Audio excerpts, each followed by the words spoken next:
Civilians across the country faced a grim weekend, with airstrikes having killed and injured dozens of civilians. Homes, schools, and hospitals were also damaged in different parts of the country.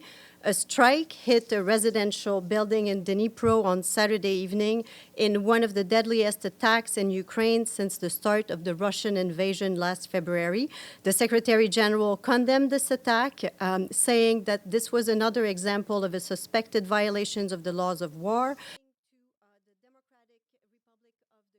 According to our colleagues from the UN Human Rights Monitoring Mission in Ukraine, at least 40 civilians, including 3 children, were killed. At least 75 people, 15 of them children, were injured while in their homes. These numbers are expected to rise even further as search and rescue operations continue by local authorities right now.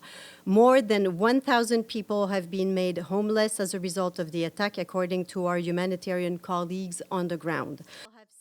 In a statement that we issued yesterday, this was not the only attack impacting civilians in Ukraine over the weekend. In Kherson, the premises hosting the Ukrainian Red Cross Society were hit during shelling in the city yesterday. Although no one was injured, the organization lost critical supplies. Our colleagues remind everyone that international humanitarian law is clear. Humanitarian workers and facilities are protected, and constant efforts must be made to spare them. A hospital, also protected under international humanitarian law, was hit in the city.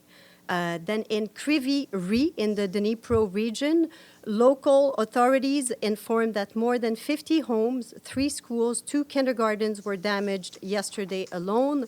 Further east, the situation remains critical, with scores of civilians killed and injured on both sides of the front line in the Donetsk and Luhansk regions.